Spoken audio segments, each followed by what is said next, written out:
Episode की शुरुआत में हम देखते हैं कि एक लड़की जिसका नाम था श्याओ फेंग वो एक बंदे का पीछा कर रही थी। उस बंदे का नाम था जोंगलैन और वो जोंगलैन को ये कह रही थी कि तुमने मेरे लोगों को नुकसान पहुंचाया है।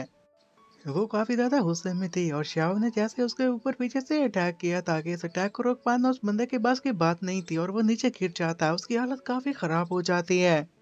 वो जैसे ही नीचे गिरा पड़ा था कि इसके पास एक अच्छा मौका था तो श्याओ उसके पास जाती है। श्याओ फैंग के पास जो शॉट थी उसकी मदद से दोबारा अटैक करने लगती है कि इस बार जोंग उसके अटैक को नाकाम कर देता है और उसे पीछे की तरफ धकेल देता है। श्याओ फैंग ये देखने के साथ उसे ये कहने लग जाती है कि तुम तो निर्वाणा realm में इमोर्टल लेवल पर पहुंचे हुए हो। जिस पर जोंग उसे बताने लग जाता है कि हाँ तुमने बिल्कुल सही गैस किया और मैंने इससे पहले लोगों से छुपा दिया था, लेकिन मैं नहीं चाहता था लोगों को इसके बारे में पता चले और आज तुम्हें इसके बारे में पता चल गया। मैं जानता हूँ कि शाओफेंग तुम मुझे यहाँ पर मारने के लिए आए हो, लेकिन चाहे तुम कितनी भी कोशिश क्यों ना कर लो फिर भी तुम मुझे नहीं मार पाओगी। शाओफेंग की भी हालत काफी खराब हो रखी थी। उस समझ में नहीं आ रहा था क्या कर उसके साथ क्या हो रहा है। जोंग उस पर अटैक करने के लिए दोबारा उसकी तरफ आगे बढ़ ही रहा था कि श्याओ ये देखने के साथ ही अपने टैलिस्मैन की पावर का इस्तेमाल करते हुए खुद को ट्रांसपोर्ट कर लेती है। कि पीछे से जोंग ये देखने के साथ ही हैरान हो जाता है और कहता है इसके पास ये जो टैलिस्मैन मौजूद है ये तो काफी कीमती है और ये काफी रेयर भी है। के ऊपर से शोई आ गया था। शोई आते साथ ही जोंग को कहता है कि वो लड़की कहाँ चली गई, तो जिस पर जोंग बताता है कि अभी वो यहीं पर थी लेकिन टैलिस्मैन का इस्तेमाल करके वो यहाँ से जा चुकी है। और फिर वो मास्टर शोई को ये भी कहने लग जाता है कि क्या आपको इसके टैलिस्मैन के बारे में और कोई इन्फॉर्मेशन है तो आप मुझे बता सकते हैं क्या। तो शोई हांग उसे कहने लग जाता है कि मैंने देखा कि तुमने उसके ऊपर किस तरह पॉइजन का इस्तेमाल किया, तुम भला ऐसे कैसे कर सकते हो, तुम्हें ऐसा नहीं करना चाहिए था, तुम फिलहाल मेरी नजरों से दूर हो जाओ और आइंदा भी मेरी नजरों के सामने मत आना। और जो कुछ भी यहाँ पर हुआ है पीछे जाओ और अपने एल्डर्स को इसके बारे में बताओ। उस पर काफी ज्यादा गुस्सा कर रहा था तो जोंग ये सुनने के साथ ही उसकी बातों पर अमल करता हुआ वहां से निकल लेता है। तो फिर यहाँ से हमारा सीन शिफ्ट होता है। हम देखते हैं कि लूजा एक जगह पर खड़ा हुआ था और लड़की वो टेलीपोर्ट करके उसी जगह पर पहुंच जाती है। इससे पहले के नीचे गिरती के लो यंग श्याओ को पकड़ लेता है। श्याओ फेंग गुस्से से उसे कहने लग जाती है कि तुम्हारी हिम्मत कैसे हुई कि तुमने मुझे इस तरह पकड़ा, कोई भी मुझे इस तरह नहीं पकड़ सकता। और फिर वहीं पर बैठकर वो कल्टीवेट करने लग जाती है ताकि उसके ऊपर जो भी पॉइजन का असर हो रहा है उसे खत्म कर सके।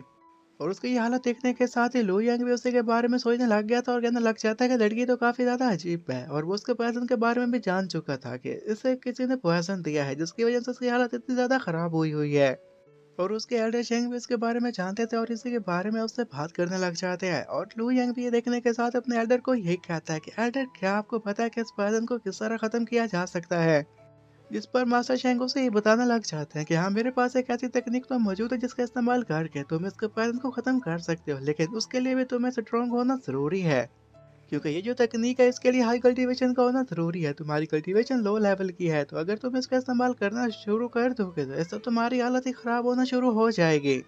और साथ साथ मास्टर से ये भी बताने लग जाते हैं कि जो मेरे पास वाटर की तकनीक है अगर तुम चाहो तो तुम उसका इस्तेमाल कर सकते हो।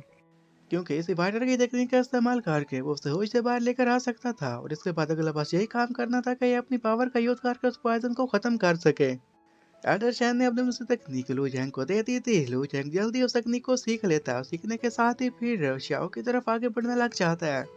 श्याओ को अपनी तरफ उसे आता देखकर उसे कहने लग जाती है कि तुम जो कोई भी मेरे करीब मत आना, लेकिन वो उसकी एक नहीं सुनता और उसके पास आकर बैठ जाता है।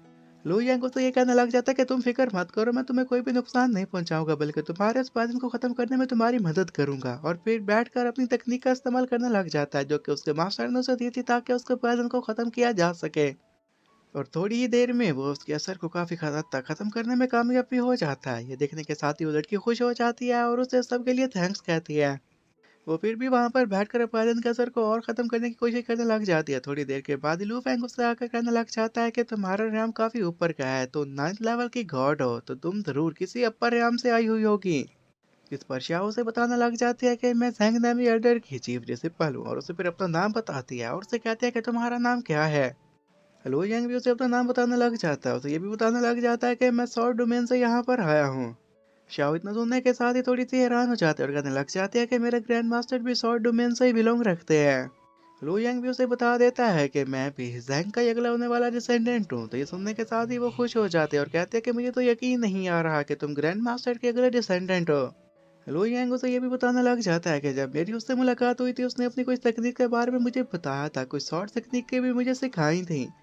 जिस पर श्याओ कहने लग जाते हैं कि अगर ऐसी बात है तुम उसने तुम्हें कुछ तकनीक सिखाई है तो मुझे वो तकनीक सिखा सकते हो, अगर वो बिल्कुल सच हुई तो मैं तुम पे अपना शक लेकर जा सकती हूँ। रोयांग इतना सुनने के साथ ही फिर उसे तकनीक सिखाना शुरू कर देता है। तकनीक को देखने के साथ ही वो कहने लग जाती है कि हाँ तुमने बिल्कुल सही कहा, ये हमारे ग्रैंड मास्टर की तकनीक है। वो उसे भी ये कहने लग जाती है कि जैसा कि मुझे यकीन हो चुका है, अगर तुम चाहो तो मैं तुम्हें अपने साथ लेकर जा सकती हूँ। तो लोयांग इतना सुनने के साथ ही उसे कहता है कि तुम्हारा बहुत बहुत शुक्रिया। और वो भी उसे ये कहने लग जाती है कि ऐसा तुम मुझे सीनियर सिस्टर के नाम से भी पुकार सकते हो। और फिर ये कहते साथ ही वो दोनों वहां से रवाना हो जाते हैं ताकि सैक्ट पहुंच सके। और रास्ते में फिर शाओ से ये भी कहने लग जाती है कि जैसा कि मुझे यकीन हो गया कि ग्रैंड मास्टर अभी तक जिंदा है, जब सैक्ट के बाकी लोगों को इसके बारे में पता चलेगा तो वो भी काफी ज्यादा खुश हो जाएंगे। तो रू यंग भी उसे ये कहने लग जाता है कि जब मेरी मुलाकात ग्रैंड मास्टर से हुई थी तो उन्होंने मुझे अपने डिसिपल्स के बारे में बताया था, तो कहीं तो मुझे उन्हीं के पास लेकर तो नहीं जा रही। तो वो जिन दो लोगों के नाम बता रहा था उनमें से एक का नाम तो ली था, ली के बारे में वो ये कहती है कि फिलहाल तो वो तो डिप्टी सेक्रेटरी बन चुके हैं। और फिर ये पर एपिसोड खत्म हो जाता है।